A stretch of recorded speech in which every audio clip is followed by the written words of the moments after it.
habits is what determines our life. And so we have to start looking at what habits we hold, and are those habits getting us closer to our goals, or are those habits getting us further from our goals? We have to get to a point where, as men, it's okay to admit that we're not okay. The first thing is you got to start being real with yourself, right? Yeah. Because if everything around you is in chaos, you can't keep denying that. I have a philosophy in my life: take the meat and leave the bones. Meaning, you can learn something from anybody if it's applicable to you. All of us need help. Does that make sense? And we just have to admit it. There's nothing wrong with you. All we're trying to do is be a better human being. I think if we could look at it that way, I'm just going to be a better human being. But we put it in the box that something's wrong with me. No, it's not. It's just, this is just a symptom of something that could get bigger if you don't go change it. I think if you could just start looking at your habits and being honest with yourself, if you're going to do a self-evaluation, you can start there. You just heard a few powerful moments from my conversation with Jamael Harris, a man who discovered that being there physically can still mean being absent where it matters most. In this episode, we get into the hidden cost of saying, I'm fine, and why coaching, not another book, was the turning point.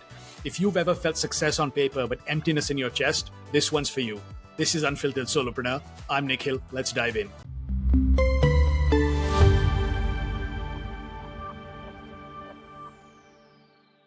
Hello and welcome to a new episode of Unfiltered Solopreneur. I'm your host, Nikhil Vaish, founder and CEO of Boost Solo. My next guest went from telling his wife, just calm down, for 17 years to becoming the guy other men call when they need to figure out why success on paper still feels like failure inside. Jamael, welcome to the show. Thanks for having me. Well, it's a pleasure to have you here, and I'm excited for our conversation. So before starting masculine leadership coaching, you were a financial advisor. But your path eventually led you to coaching men around purpose and presence. Could you talk a little bit about what was the inner threshold moment that told you it was time to change your life? Yeah, great question. It was a series of moments, actually. Just to give a backstory, I married my college sweetheart. We were married for 23 years. No, we were together for 23 years. We were married for 17. And we had 5 beautiful kids. We traveled. We lived in a gated community. Everything on the outside, Nikhil, looked very, very good. I like to say we had a good social media profile, right? Like, it looked a lot of trips and dinners and stuff like that. However, on the inside of our house, it wasn't necessarily like that, right? Because of the things that you mentioned. I was lacking presence. I was lacking I was on my purpose, but I had kind of built my business. So I was just kind of coasting. And so I definitely wasn't stepping into my power. Right. And so, I just kind of got to a point in my life where I was just kind of coasting, just to be honest. And it happens to a lot of men. It's like in the beginning, your 20s, you're go, go, go, build. And then you just get to a point where you just kind of start chilling. And that's what I was doing.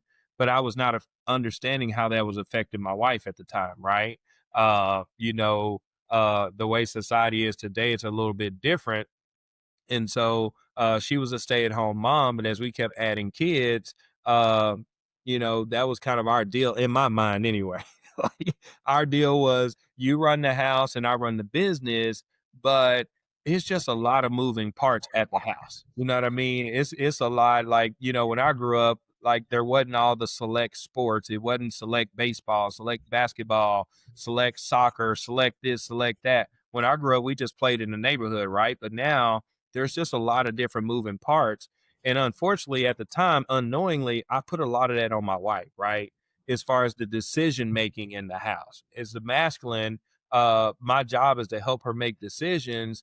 And I neglected that at the house, right? I turned all that over to her, like what sports the kids are going to play, what teams they're going to play on, if they're going to play this year. My brain was, I go make the money, you do everything else. And I found out that was wrong, right? As evidenced by my divorce.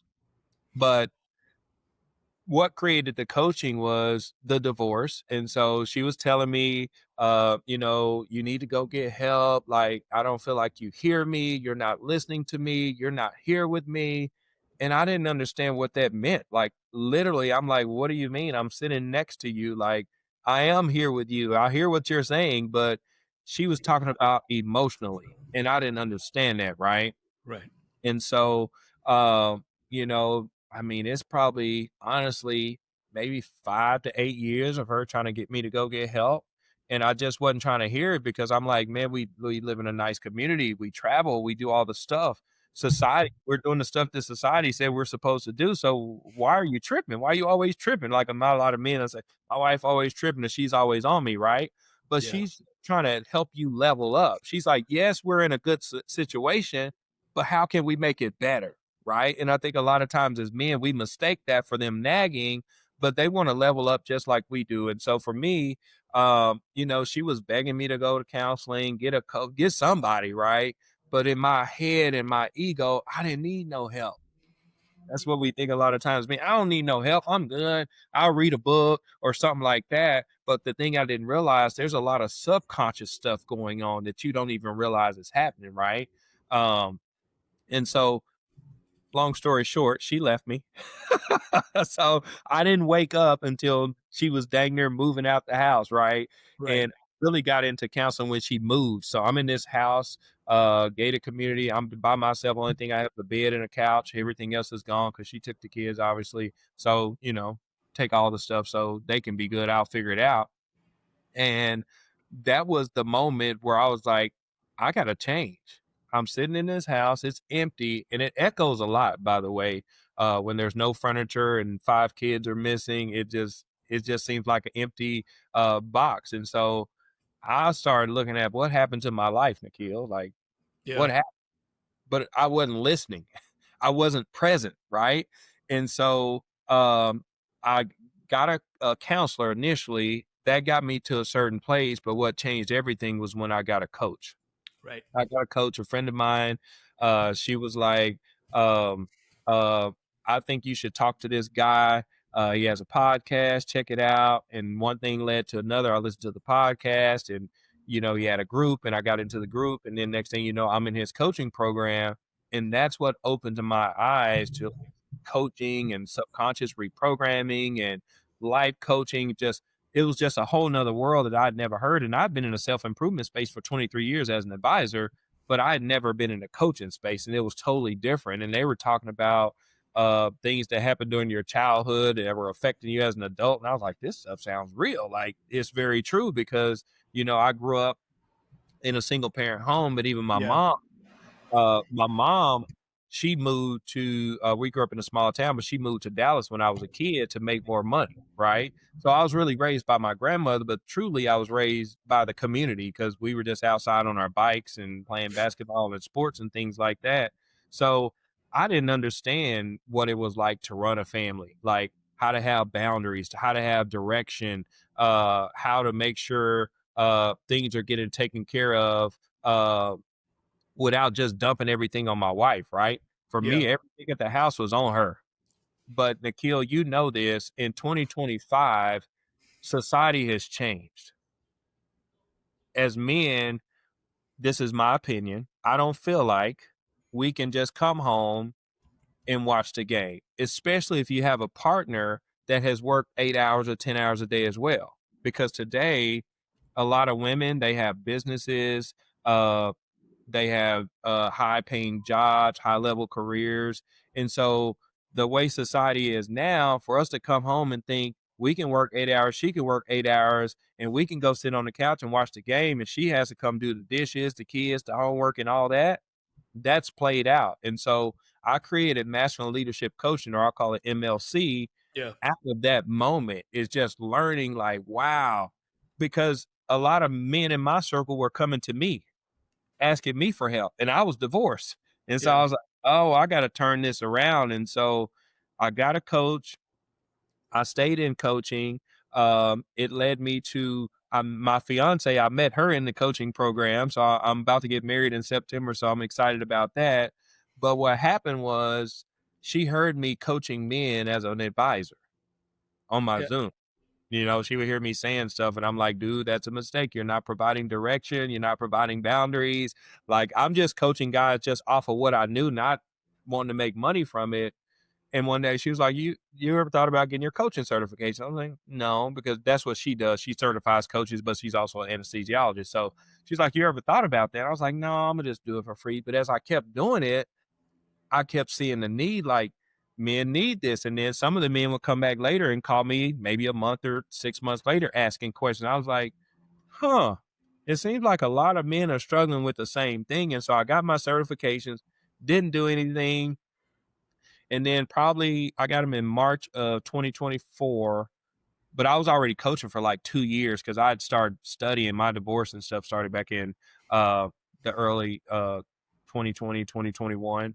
And so I've been studying masculinity. Any book I could put my hands on, I was reading it. Any podcast, I was listening to it. Any YouTube video, I was on it. And so I had a wealth of knowledge about masculinity and the way you should move. It was a little bit too late for my marriage, but I just wanted to really pay that forward. And so that's where we are now. That's why I'm on this podcast, is sharing this information, what I call the 3 Ps. It's presence, it's purpose, and it's power. And I found those through my life experience, but I found that through listening to other men that were struggling with the same thing. And so the presence, it allows you to have hard conversations. Yeah. What does it mean?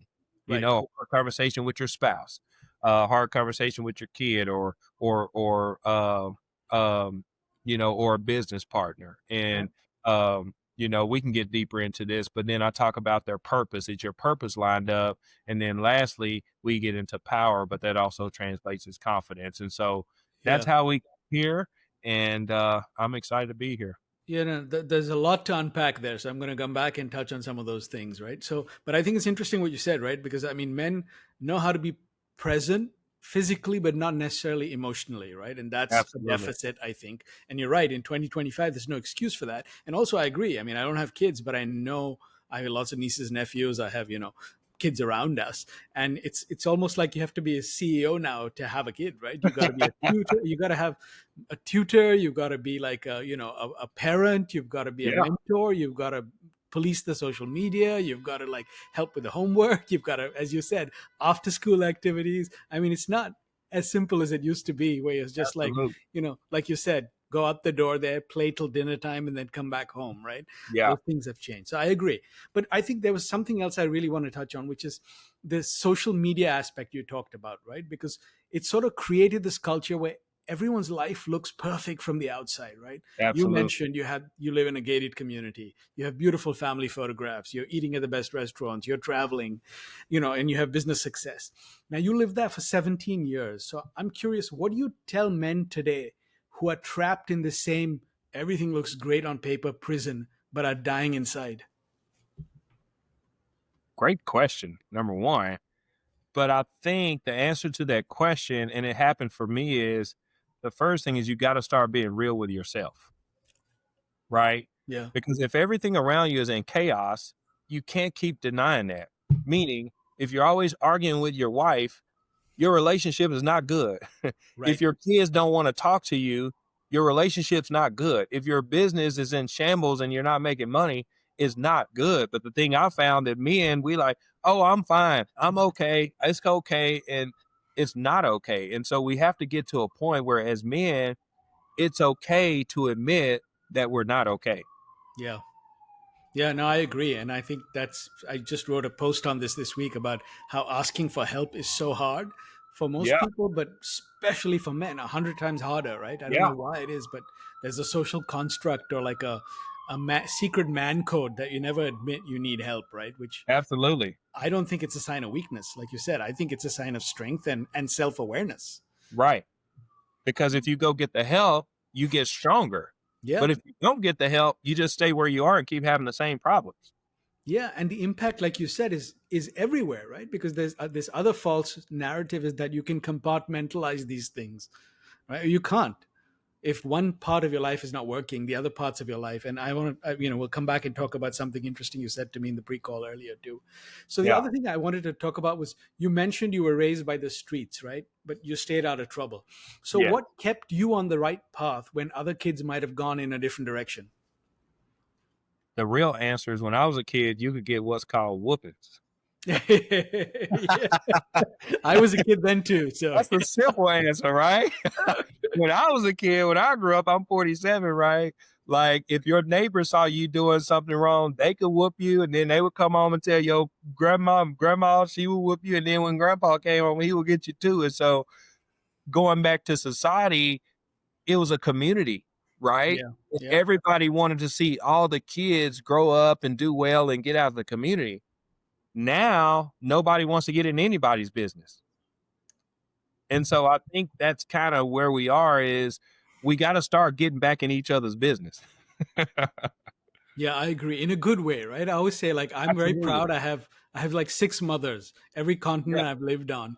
I've had, mothers who will treat me exactly the way my mother would, and like you said, give me a good whooping when I needed it, right? No matter how old I am. So I Yeah. I, I agree with that. Yeah. It's not Yeah. nosiness, it's Not tough not love. only that. Yeah. Exactly. Yeah. That's it. It's tough love because even at school, the principal could paddle you when I grew up, right? Yes. But if you look at society today, all those constructs are removed. And so you have a bunch of kids that they don't have to follow the rules. They know they can't get in trouble. They know you can't do anything to them. And so it's just a dangerous place that we're in. But that's why as men, we have to figure out who we are so that we could give direction and provide boundaries to those that's following us. Because as you said, it's a ripple effect. I have 5 sons. So if I'm screwing my marriage up, guess what they saw? They're Right. going to do it too. So to me, this wasn't a small thing to go get help. If I'm doing this, I'm teaching them how to do it. That's the way I saw it. No, that's a really great point. Because we are a product of our role models, right, and our environment. I mean, Absolutely. that has the greatest impact on us in terms of how we behave and how we go about living our lives. And I completely agree with that. So the other thing was interesting to me is, and you sort of resisted the label of coach at first, right? Even though others seem to see it clearly. You had people reaching out to you, your girlfriend, who is about to be your wife, and congratulations on Thank you. getting married, who also was telling you. So, but tell me what inside you finally sort of clicked and made you want to own that identity and go get certified. Great question. It was identity. Yeah. I had the identity of a financial advisor because that's what I had been for 23 years. Although it was chipping away because I was coaching men on my financial advisory calls, I just saw myself as an advisor. Like, and again, going back to the earlier question about men, we just see ourselves as I'm fine. Right. I'm fine. I don't need help. I'm fine. I'm an advisor. And we put ourselves in a box or into an identity. But the question is, does that identity serve you? So my identity was not serving me as evidenced by what was happening in my life. So as I kept going down the road, coaching, I was like, okay, maybe I should go get formally trained in this so I could be better at it, which led to, you turn over one stone, it leads to another one and another one. And here I'm on somebody's podcast. If you'd have told me 2 or 3 years ago, I'll be talking on a podcast about masculine leadership coaching, I'd have told you were crazy, but you don't never know. Right. And so Yeah. that's the fun part about it to me. Yeah, no, you're right, and we do resist change too, right? I mean, it's like we get so wrapped up in, and honestly, I forgive it for my father's generation or our father's generation, because that's what it was. You had one job for 40 years, Yeah. and your job was your identity, and you were the breadwinner, and that was the job, right? But the world Yep. changed. That's not true anymore. Like you said, women have ambition, Totally they different. have careers, and they have equal rights to those Yep. things. And we just the men have just not taken over the equal right to the home, right? The equal Yeah. share. And Yeah. so, and I know it's Absolutely. like every time you do the dishes, you still want a brass band playing there, right? It's like Right. one night a man does the Right. dishes and a woman does it every night, never ask for any thanks. Yeah, we have a lot of catching up to do. So I'm It's glad you're funny doing you what say you're doing. that. I saw a TikTok the other day. This guy, he was washing dishes. He was like, finally cleaned up the kitchen, and she still told me no. He was referencing sex. But yeah, but she know that was transactional. That's Right. not you doing it because you want to help her. You're doing it because you want to have sex. And I think that's how we operate a lot of times is it's transactional and the feminine feels it. But if you could just be there for her genuinely, you would get everything you want.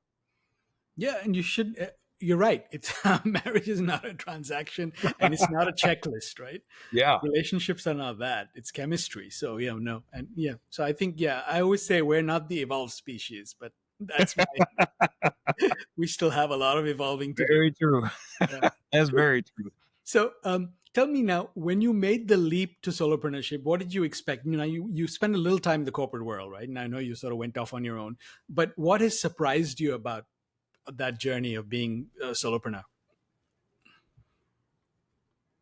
I think the biggest surprise, and I didn't expect this, because once you do something, you just think everybody does it. But the biggest surprise was the resistance to men getting coaching. Right. Because I would have a whole meeting with them and they would say all the challenges that they were having, and then oh, I'm cool. Did you not just hear what you said? You don't sleep in the same room with your wife. You hadn't had sex in a year or 6 months. Your kids can't stand you. Like, did you not hear all the stuff that you just said? And they're like, I'm fine. But at the same time, I had to give them grace because that was me. Right. Yeah. Because we've been programmed to say, I'm fine. It's okay. It's societal programming. And so we know we need to do something, but for whatever reason, we just don't. But again, I think it goes back to identity. That's why I feel like coaching is so important, because you have to reprogram your identity. You're not going to do it just reading books. You're not going to do it just going to seminars. A lot of this stuff is deep seated and you don't even know it's there. Yeah, I agree. And self-help, there's room for that, but that is not what's going to move the needle ultimately, right? You need to still get out. And also it's an outside perspective. I mean, it's like even when I'm building a business, I know when you're so close to something, it's very hard to see even the obvious.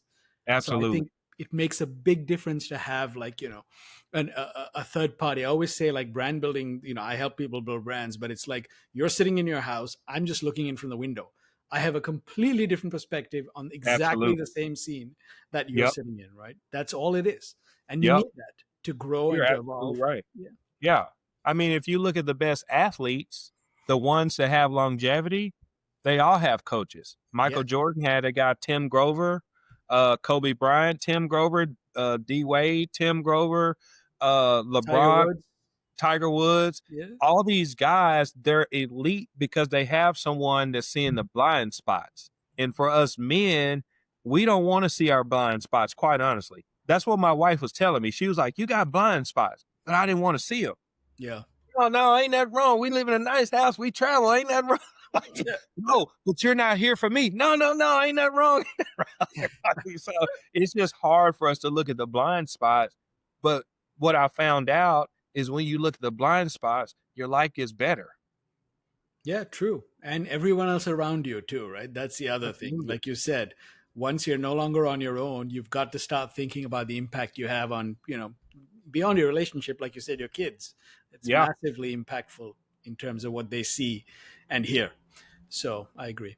So I want to change gears a little bit to branding. So now you help men reconnect to their presence, purpose, and power, you said, right? But now those words don't always sort of sell easily, right? So Right. what's been the hardest part of explaining the value of the kind of internal transformation you help bring? Great question.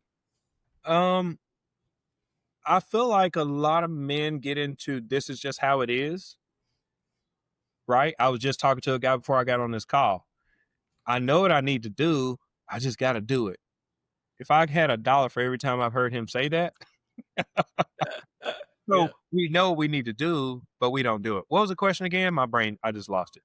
Yeah, I was just saying that those words are not exactly sort of easy to sell, right? Especially Yes, with yes. men, like we're saying, with the armor that we have. So, how do you sort of explain the value of the internal transformation that can happen? Yeah. So I have to explain it in a way that lets them know what's going to happen, right? Yeah. And I kind of started it in my intro, but the presence is, can you be present in the moment, right? What that means is you're not thinking about the game that comes on this evening. You're not thinking about, oh, I forgot to do something at work. You're not thinking of, you're in that moment. When she's talking to you or anyone's talking to you, you're in that moment. Or if you're working, you're in that moment, right? So the presence, like I mentioned earlier, it allows you to have difficult conversations because Right. we're all in relationship. And for men, a lot of times it's hard for us to have difficult conversations. Yeah. We True. know we need to have the conversation, but we don't. But the presence tells you you need to have it, right? In that moment, you know, I need to go have this conversation with this guy, but I don't want to. But the presence demands that you have to if you won't change. So to help you have hard conversations, whether that's and easy conversations too. We don't just want it to be. I mean, the easy ones are easy, right? We ain't got no problem with the easy. It's the hard ones. So it'll help you have hard conversations, as I mentioned, whether that's with your spouse, whether that's with your kids, whether that's with a business partner, someone, you agreed on a deal and, you just, that's not what we agreed to. Can you go tell that person that's not what we agreed to, or you just signed the deal and, oh, well, I guess I'll get the next one. I can't tell you how many times I see stuff like that. Yeah. Right. So your kids, maybe your kid is, if you have a daughter, this is just my example, that she's not dressing conservatively, if that's what you want. I don't care how people dress. So let me just say that. But let's say you want her to dress more conservative, but she wants to be a little more risque. Well, do you have the presence to be able to have that conversation with her without, getting mad at her, yelling at her, calling her names? You're going to be like, so and so, you like a slut, not that kind of stuff, right? Yeah. Like, can we just have a conversation? And then obviously, if we have a partner, how do we have those conversations? Right? That's the big one. If you're in a relationship with someone, how do you say, you hurt my feelings? I didn't like how you did that. That made me mad. Hey, let's go this way. Da da da da da. Again, a lot of men just sit there and we hope it works out. Right? So Yeah. that's the first P. The second P is purpose. And I'm going somewhere with this is, why am I here? What am I here for? Isn't I have to is not to watch the game, is not to know all the stats, is we're here to build something. We're creators as human beings. We're here to create something to make this world better before we leave, right? And I found a lot of men have just gotten into just rudimentary work, just going through the motions and things like that. And then and so I help them reconnect with their purpose, right? And that looks like, are you excited every day when you wake up? Is it lighting you up? Can you, does it seem like work, or does it seem like it's drudgery? Right? If it's drudgery, then maybe that may not be your purpose. Right? And so Right. figuring out what that looks like, and then how do we get you stepping into your power, which is confidence. And I think that's what most of the men are looking for today is, how do I increase my confidence? We all have it to a degree, but how do I know without a shadow of a doubt who I am?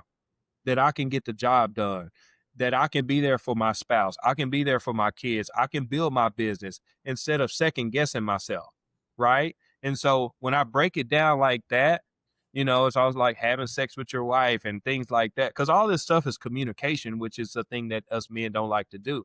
And so essentially, I have to get them knowing that I'm going to teach them how to relearn how to communicate, right? Because that's the biggest thing that's hurting our relationships in America is communication. Is one person thinking one thing and the other person thinking another thing, versus if we just would have talked, Yeah.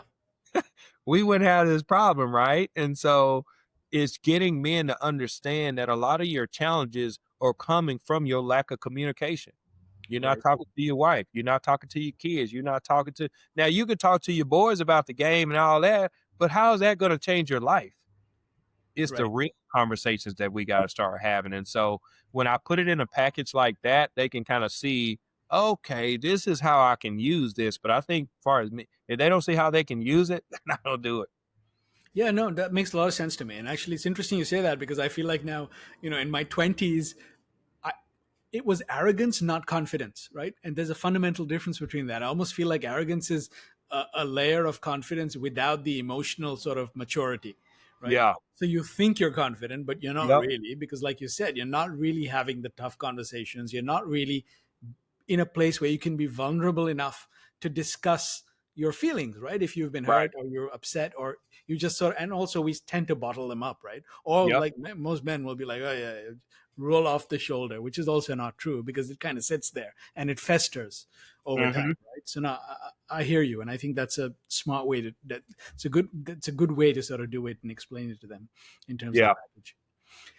So the other thing that's interesting to me is like we talked a lot about this, but the men who probably need your coaching most are probably the least likely to seek it out, right?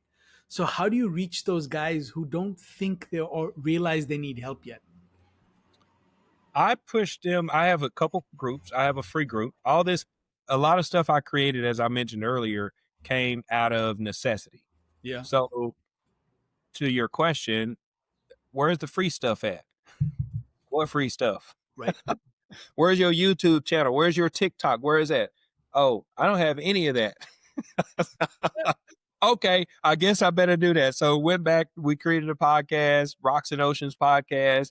Where's your TikTok? Don't have that. Created a podcast, TikTok, written, created a TikTok. Is there any free groups or anything? So we created a free men's group that meets the third Wednesday of the month. And I feel like that was the linchpin that changed a lot of things, because I felt like the men wanted to stick their toe in it to see what it was, then they could go, right? And so we started a free group, and then in that group, men were like, "Hey, can we get deeper in this information?" So I created a paid group that comes with a workbook and things like that. It's a 4-week program. It's month to month, like that. And then I also have people to do one-on-one coaching. And so a lot of what I have now came from the market. I didn't create anything. As you remember, I wasn't trying to be a coach. I was an advisor. But Yeah. as the demand kept coming, and me wanting to serve the community, I just created these groups and these different things that I just mentioned. Yeah, that makes a lot of sense. And I think the baby steps is good too, right? Because what you're trying to do is break down the wall a little at a time. And it's not Right. going to happen if you try and like do it in one shot, most people will probably just, get too fearful, or because the hardest thing honestly is not dealing with someone else, it's dealing with your own stuff, right? Yeah. I think there's nothing harder than that, really. So I think that makes a lot of sense, and helping them sort of see get a taste of it, if you like. Basically is Yeah. what I'm doing. Is just come taste it out, try it. And if you like it, come back. And then some of them will go to the paid group, and then some of them they'll hear something like, I need one-on-one coaching. And so it's working well. Yeah, and you're planting seeds, right? That's the other beauty of it. Because I always say you can take a horse to water, but you can't make it drink. Because also, Right. if even until they're ready, they're not even going to benefit, right? If they're not open to it. Exactly. So, but you're giving them sort of the impetus, if you like, to come back in 6 months or a year but you've planted the seed, and I love that. Yeah. Um, Thank you. so you also said this isn't a business where you can just crank out content, right? It has to come from real presence. So what boundaries or habits help you sort of protect that authenticity that you bring? A lot of what I coach on is real life stuff. Yeah. A lot of it is my life. The thing I found out, Nikhil, is once I healed myself, it was easy for me to talk about the stuff that I used to do. Like early in my marriage, I was cheating on my wife. I never would say that before I got coached, but Right. but you can't fix what you're not willing to acknowledge. Right. So I had to admit, it's just like an alcoholic. You got to admit, I'm an alcoholic. Or you can't change it. So I had to admit I was a cheater. I didn't have integrity. I didn't have character. And so that was the first step, is admitting who I was. But then once you admit who you are, you can go get some resources to start changing. True. And it's one thing admitting it to yourself, but admitting it out loud, I think, helps a lot of other men take away that fear factor, right? And see Absolutely. that there is the other side. And you're clearly happier. I mean, you can tell that. Yes. So in a Yeah. better place. Yeah. Transparency. I used to have so many skeletons in my closet, Nikhil. I had a dang cemetery. Yeah. But But when I went into coaching, I decided I'm not living like that anymore. I don't want any more secrets. I don't want to hide anything. I'm very transparent now. And so when I'm talking about what I went through, what I did, I'm very transparent. And I feel like it allows other men to say, wow, I went through that too. Wow, that happened to me too. And that's the reason I do it. I don't tell the stories to pump myself up or make me feel better.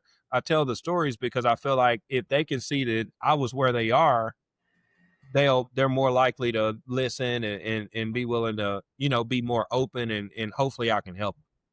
Yeah, I think that's very interesting, because I mean, I think the flip side of that, which I was going to ask you about also, is a lot of coaching language out there can feel sort of repetitive or hollow, right? Especially online. Yeah. Um, so how do you, I guess, and you've sort of touched on this, but how do you communicate your message in a way that stays fresh, real, and like unmistakably you? And I think you talked about just sort of talking about your real life, right? Yeah. Is that I'm just very authentic. yeah, I think that's how we connected. What you see is what you get. I'm very transparent. And I think, to be honest, I don't think it's just me. I think this is where society is going. yeah, I think we're past take pictures in front of the mansion, take pictures in front of Lamborghini, all the, we propped up looking like we were living these ways, and we found out a lot of people weren't living that way. So I feel like today, the thing that people are craving is authenticity. When they find someone that's just honest with them, saying, I screwed up, my life was screwed up, I think people are gravitating to that. We're done with the curated, I got this perfect deal. And I think it just works. I just feel like that's what we're going to, is people want authenticity. I don't care about you putting on all this makeup and all this stuff, right? We done had enough stuff, and we still depressed, and we still down. People still getting divorced, even with the stuff. We got to get back to being connected, in my opinion. Amen to that. And that's why we have the unfiltered solopreneur too, right? To get rid of that varnish. I'm with you. I feel like people are really thirsting and yearning for that realness, right? We sort of Yeah, lost that in the social media age. I Um, think so. yeah. So tell me now, in terms of, um, you mentioned that doing this was mostly a labor of love right now, right? I mean, so what's sort of holding you back from scaling the coaching side of your coaching business much more aggressively? Or are you starting to do that? We are with the Okay. groups. That's kind of how we started with the groups. There's probably about 70 men in there that rotate in and out, 65 or 70. I don't know the exact number, but some of them funnel off into the paid groups and funnel off into the coaching. And so I just have two businesses. And so I'm only one person, and I'm only one in MLC. And so it's kind of a challenge to scale that at times. We're taking some time in June to do some more things to scale it bigger, as far as getting more content and things out there so people can find more information to help them. But it is a challenge. I mean, I think that's a challenge for any business. How do we scale it, right? But Yeah. I feel like I've met a lot of good men that are serious about changing, and I think once you can get a core group, it's a lot easier to start scaling. So I feel like we got a good core group of men in the men's groups, because I feel like the men want to see other men like them. Like, oh, I ain't the only one struggling with that. I thought it was just me looking at pornography. No, it's all us, bro. Like, we all struggling. And so I think when men can see other men like them, that's where the scaling is starting to happen. But this dynamic with the men, it's unique in comparison to women's coaching, because my partner's a coach. Women know they need help. They go get it. Oh, girl, I need some help. Men, I don't need no help. So it's just cracking that code, but we're doing it, and it's really, really fun. Like, it's it's just interesting. I joke and I tell the other women, I'm like, oh, I feel what y'all feel now. Like, the pushback, and oh, I feel it. I was doing that. It does not feel good. I get it. You telling that man to get some help and he don't want to get help. I get it. I understand now. So it's interesting that I'm in my ex-wife's shoes now, Yeah, in that's a funny. way. We come full circle. Yep. Yep. So I So, hear all the stuff she was telling me. so tell me now. You said something interesting to me in the pre-call too, which is, you said how you do anything is how you do everything, right? So can you explain that with a story that sort of shows how small behaviors reveal bigger patterns? Oh, good question. Yeah. Um, I'll just use a men's group example. I had a guy in my group, wanted to get in the group, and one of the things that we ask, because we're discussing sensitive information, right? And so we just say, turn your camera on and be in a safe place, right? And there was one guy in particular. Number one, he was late. He was about 15 minutes late, and then he didn't turn his camera on. So I'm hitting the Zoom button, like, turn your camera on, turn your camera on, turn your camera on. Wouldn't turn his camera on, right? So we get off the meeting. We have a conversation the next day, a very candid conversation about how I was so wrong, because I just kicked him out, because the rule is have your camera on. So his camera's not on for like 5 minutes. So I kicked him out. Oh, you kicked me out the group. That was wrong. I said, well, you were late. You didn't have your camera on. Well, I had traffic. It took me 2 hours. I didn't expect it to take 2 hours. I ain't got nothing to do with that. So now Right. let me answer your question. He was late to my meeting. How you do anything is how you do it. He probably late to the meetings with his wife. He's late to dropping his kids off at practice. He probably late to work. He late, late, late, late, late. That's a habit for him. Right. him not wanting to turn on his camera, to me as a coach, you don't want to show up. So if you're not showing up with me, you're probably not showing up with your wife. You ain't showing up in your business like you say. You say you showing up like you telling me, but you're not, because I actually saw it. And so does that kind of help? Yeah, no, absolutely. I think it makes a lot of sense. And also a lack of respect for everyone else around you, right? Because Right. everyone else is following those rules and agreed to it when they agreed to attend the session. So I think you're Yeah. absolutely right. I totally see that as how, and it sort of gets me to my pet peeve of how people ghost today. Anyway, Yeah. that can be a whole different podcast. I do I'm not serious. understand that behavior, but Just okay. honest. Just be honest, right? But this Yeah, goes to having hard conversations. They don't want right. to just be honest and say, "Hey, Nikhil, you know what? I like what you're saying. It's just not for me right now." Yeah, and that's okay. I I get that and I appreciate that, right? Yeah. Right. Uh, maybe we'll do another podcast on that, Jamael, just talking about how not to ghost. So They'll probably get a lot of views today. it probably would. But I actually like to tie that back into what you said. So if you ghost, what else are you ghosting in your life, right? Your Exactly. relationships, your business, your children, because again, Yep. exactly what you said.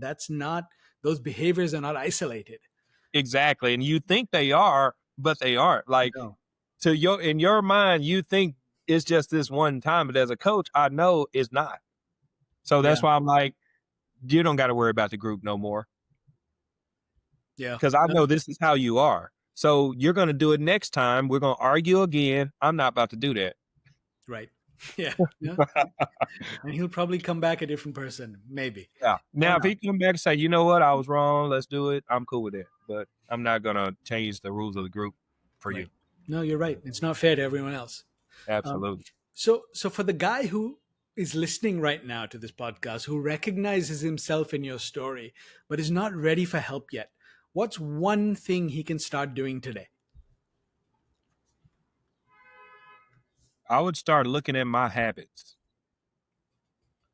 One of the things I tell them, where are you leaking time? Leaking like water, like a bucket. A lot of men leak time, meaning, let's say you go to work for 8 hours. Do you really start? Let's say you work 8 to 5. Do you really start at 8 or do you start at 8:45? Right. You leak 45 minutes, right? Now, let's say you go on break at 10. Do you get off break at 10:15 or you get off break at 10:45? You leaked another 30 minutes, right? And so for a lot, well, for all of us, really, our habits is what determines our life. And so we have to start looking at what habits we hold, and are those habits getting us closer to our goals, or are those habits getting us further from our goals? And we have to start evaluating, okay, maybe I should be going out with my buddies drinking every weekend, watching the game. I'm spending $200 every weekend and I'm hungover all weekend and I'm not present with my wife. I'm not present with my kids. That's probably not a good thing. But let's say next weekend I don't go out and drink with my buddies. Maybe I'll take that $200 and go to Chuck E. Cheese or something with my kids and my wife, and we have a good family time. Right. That's an idea. And so just start looking at your habits. Now, that'll be hard to do without some help, but I think if you could just start looking at your habits and being honest with yourself, if you're going to do a self evaluation, you can start there. Like, for instance, when someone tells you something, do you take that in or do you automatically argue it? Right. Meaning, do you get defensive? If someone says, you hurt my feelings, do you say, no, I didn't. I didn't do that. Or do you say, oh, I'm sorry. I didn't realize I hurt your feelings. How did I hurt your feelings? Tell me more. Yeah. That's an emotionally intelligent way to respond to it, because they're saying it. Why would I argue with what you said? Right. And But feelings. I did. Yeah, and feelings just manifest, right? It's not even like you can have a different feeling. You and I can both watch the same film and have two completely different feelings of it. So it's Exactly. hard to argue with them. And I love that, because you're basically saying, think about the things you're doing intentionally and the ones you're just sort of doing, right? And Yeah. functioning or running through life without thinking about it, or like you said, being present. So I think that's great advice. So tell me, Jamael, if we were to meet again 5 years from now, where would you want to be? What would you want to have achieved? 5 years from now, that's a great question. I would like to have at least coached 500 men. That's my first goal. So we have 500 men in this world that's moving with presence, purpose, and power, which means we have 500 better families, 500 better businesses, 500 communities that are getting better, and hopefully they're letting that spill over into their community. But I would like for us to see society change the way we see men, right? Because now you got the alpha talk out there, but alpha ain't necessarily masculinity is different than alpha. Alpha is kind of like what you described. I'm kind of arrogant. I just do what I want to do. It just depends on your definition. People got different definitions, so I'm not going there. But what I think masculinity is, it's you don't have it ain't about being cool. You know what I'm saying? I think a lot of times I'm cool and I'm this and I'm that. It's like, no, it's being honest with who you really are. Even if you broke right now, can you say I'm broke right now, but I'm going to school, I'm gonna work on it, I'm gonna move forward, right? Like it's just being honest with where you are. Hey, this is where I am, but this is my plan to fix it. And then if you're where you want to be, this is how we're gonna elevate and move this forward, or you know what I mean? It's just masculinity is just having a plan and some direction. Where are we doing? Because the feminine just wants to know she can hook her wagon to yours, and it's going to go where she wants to go too. Which we all want to have a decent house. We want to travel. We want to eat good food. I mean, that's really the basics. And so, as the masculine, we have to provide that box or those parameters of what that looks like. In my opinion, it's like we're going to save $10,000 this year, of 25,000. Where wherever you are financially, we're going to save 50,000 this year. We're going to take 2 vacations a year. We're going to cut back on our wine drinking or whatever you're doing. That's the masculine job, is to provide that direction once he feels it getting off track. Because if you just keep letting it get off track and the feminine got to get it on track, she's now stepping into her masculine. You won't like it. Right. So somebody's going to provide the direction. What I'm teaching guys is it needs to be you, because that's the way it's designed. Right. Got it. Yeah, and it's interesting because in my opinion, let me throw that on there. Well, and to be fair, masculine carries a lot of baggage, right, from the past. So you're sort of redefining it for today's age in a different way, right? In a better way, in a healthier way, I should say. Absolutely. Yeah. So I love that. So if you could offer one piece of advice to somebody wanting to start their solopreneur journey, what would you say to them? I would say go for it. Yeah. The biggest people ask me this all the time. I've been on several podcasts. They're like, how did you get all this stuff in one step and then take another? And I would get feedback. Feedback is the breakfast of champions. I learned that from one of my mentors like 15 years ago. High level people like feedback. Low level people don't. So what I did was I would show people my presentation. They say, that don't make any sense. You're not telling me how you asked me, like, what are the men going to get from it? In the beginning, I didn't know what that was. Right. As I kept doing things, I have a meeting with this person. They say, oh, you should talk about this. If it made sense, I would pull it in. If it didn't, this person, oh, you should do this. You should do this. I have a philosophy in my life: take the meat and leave the bones.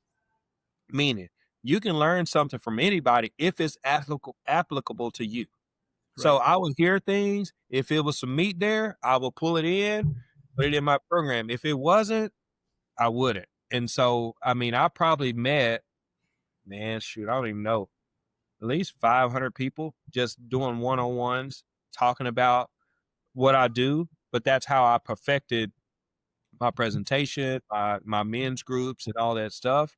I just think you have to get out there. I think too many people, they want to sit on the sidelines and test everything and then go to market once they feel like it's perfect. I think it's the opposite. I think you go to market tells you what to do, and you go back and tweak it based on the market. That's how you're going to make money. Excuse me. You're not going to make money doing what you think is good. We have to do what the market dictates, in my opinion. Yeah, no, I think that's awesome advice. And I'm going to use that. Take the meat and leave the bones. I love that. And you're absolutely right, because we can, you can sit and try and perfect something, but until the people you want to sell it to have tried it and given you feedback, you're not going to, it's never going to get better. So yeah, I completely agree. And so I always say the net appears only after you take the leap, right? So, absolutely. I like that. So I'm going to steal one from you. We'll trade. Is there anything else you'd like to share with our listeners that we haven't covered?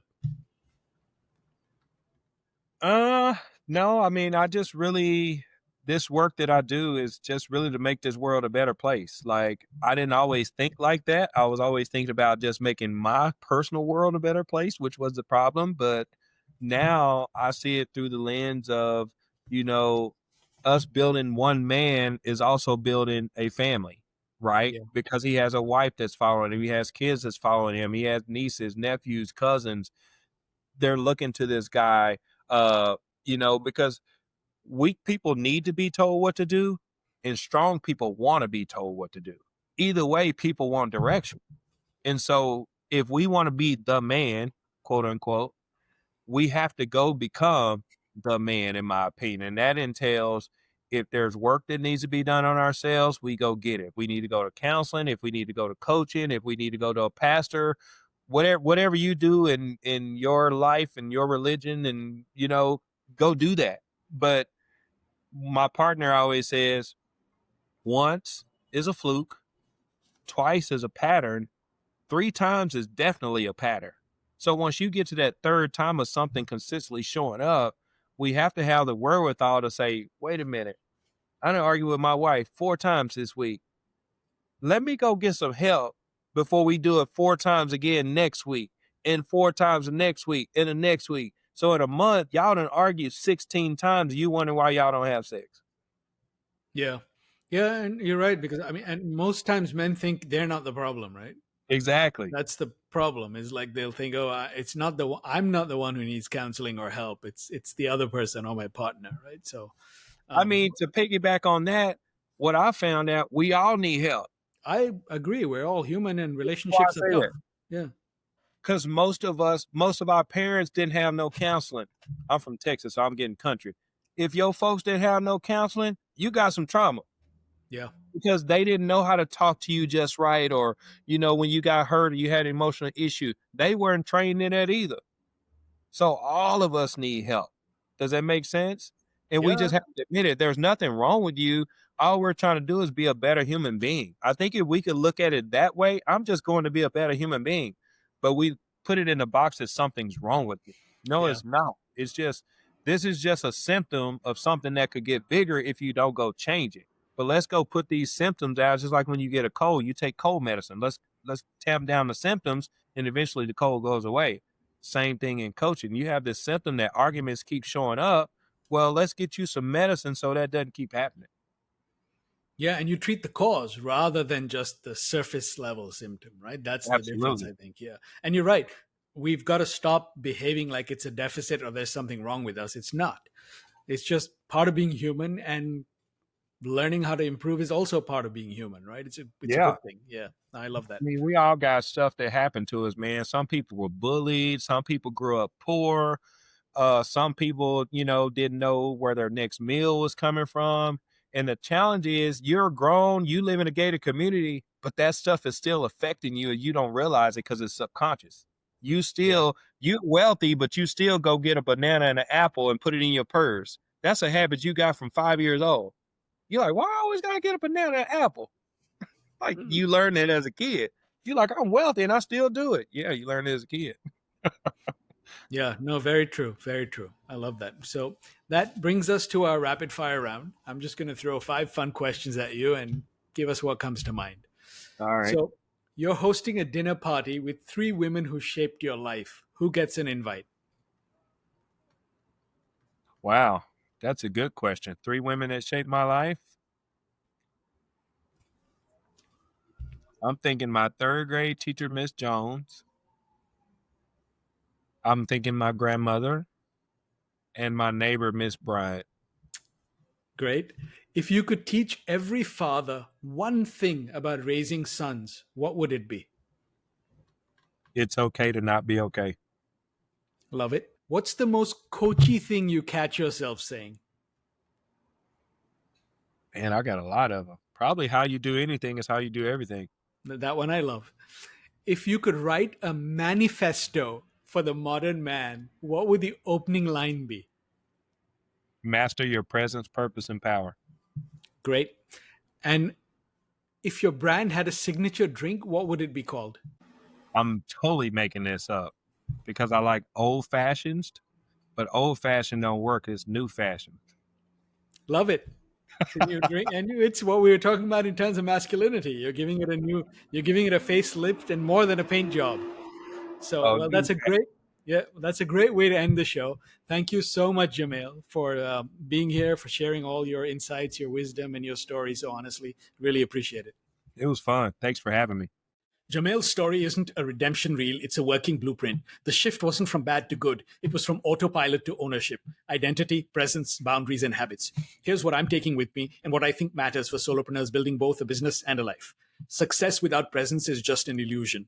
Jamail had everything that looked good on social media, but he wasn't emotionally available for the people who mattered most. He was coasting in his business and dumping all his household decisions on his wife. Solopreneurs, you cannot compartmentalize your life. If you're checked out in one area, it's affecting your business too. Being present isn't just about family time, it's about showing up fully in every aspect of your life, including how you serve your clients and make business decisions. Your resistance to help is usually the loudest signal you need it. For years, Jamail's wife told him to get coaching or counseling, and his response was, I'm fine. It took losing his family for him to finally listen.